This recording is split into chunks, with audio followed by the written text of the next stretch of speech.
Hi అండి అందరికీ welcome to my channel రోజా మంచి కంటి వ్లాగ్స్. అందరు ఎలా ఉన్నారు, బాగున్నారా అని ఇంట్లో ఉన్న వెజిటేబుల్స్తో కూడా సింపుల్గా వెజ్ బిర్యానీ అనేది ఇలా చేసుకోవచ్చండి. ఎలా చేద్దామో ప్రాసెస్లోకి వెళ్ళిపోదాం రండి. స్టవ్ వెలిగించి గిన్నె అనేది పెట్టేశానండి. మనం బిర్యానీ క్వాంటిటీ తగ్గట్టుగా ఆయిల్ అనేది మనం యాడ్ చేసేసుకోవాలన్నమాట. నేనైతే ఆయిల్ వేసేసుకున్నానంటే 7 to 8 టేబుల్ స్పూన్స్ అయితే ఆయిల్ అనేది యాడ్ చేసేసాను. ఆయిల్ కూడా మనకి హీట్ ఎక్కుతుంది. దీంట్లో 1 టేబుల్ స్పూన్ సాజీరా, పట్ట, లవంగ, ఇలాచీ కూడా వేస్తున్నానండి. నార్మల్ స్పైసీగా చేస్తున్నానండి, మరి ఓవర్గా స్పైసీ కాదు, నార్మల్గా స్పైసీగా చేస్తున్నాను. దీంట్లో బిర్యానీ ఆకు కూడా యాడ్ చేస్తున్నాను.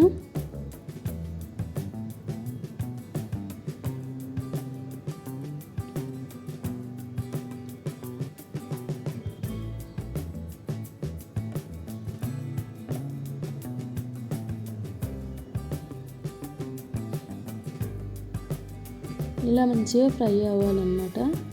అవి మంచిగా చిటిపటలాడాలి. దాని తర్వాత ఇప్పుడు పచ్చిమిర్చి అయితే 7 to 8 పచ్చిమిర్చి పొడవుగా కట్ చేసుకొని వేసుకోవాలి. కారం తక్కువ ఉన్న పచ్చిమిర్చి అయితే యాడ్ చేశానండి నేను.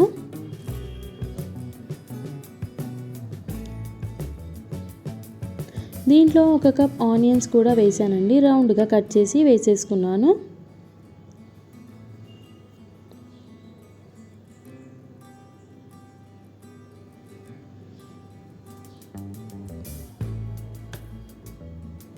దీంట్లో 1 టేబుల్ స్పూన్ అల్లం వెల్లుల్లి పేస్ట్ కూడా యాడ్ చేస్తున్నాను.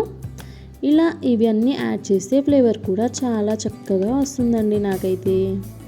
మీరు కూడా ఒకసారి ట్రై చేయండి, కామెంట్ బాక్స్లో చెప్పండి ఎలా వచ్చిందో.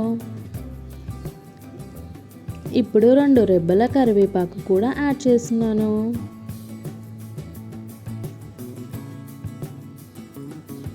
వన్ కప్ క్యారెట్స్ కూడా వేస్తున్నాను. ఇట్లా పెద్ద సైజులో కట్ చేసుకొని వేసుకోవాలి. ఆలూస్ కూడా 1 కప్ యాడ్ చేస్తున్నాను. పెద్ద సైజులో కట్ చేసుకొని వేసుకున్నానండి.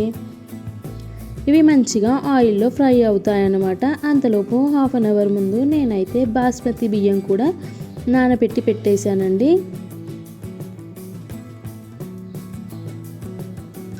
ఇలా ఎసరు అనేది వేసేసుకోవాలన్నమాట. ఇప్పుడు బాస్మతి బియ్యం కూడా దీంట్లో వేసేస్తున్నానండి. నేనైతే 2 గ్లాసెస్ బాస్మతి రైస్ తీసుకున్నానండి. 3.5 quarter to 4 వరకు వాటర్ అనేది యాడ్ చేసేసాను. 1 గ్లాస్ రైస్కి అయితే నేను 2 స్పూన్స్ సాల్ట్ అనేది యాడ్ చేశానండి. పుదీనా 1 కప్ వేసుకున్నాను. దీంట్లో బిర్యానీ మసాలా కూడా యాడ్ చేశాను. ఇలా మంచిగా కలుపుకొని మూత పెట్టేసేయాలండి. ఒకసారి తీసి చూసి కలపాలన్నమాట. మంచిగా అన్నీ కలిపితే ఈవెన్గా వచ్చేస్తాయి. ఇప్పుడు చూసారా కొంచెం ఎసరుగా ఉంది కదా, అందుకని చెప్పి నేను మళ్ళీ లీడ్ అనేది పెట్టేశానండి.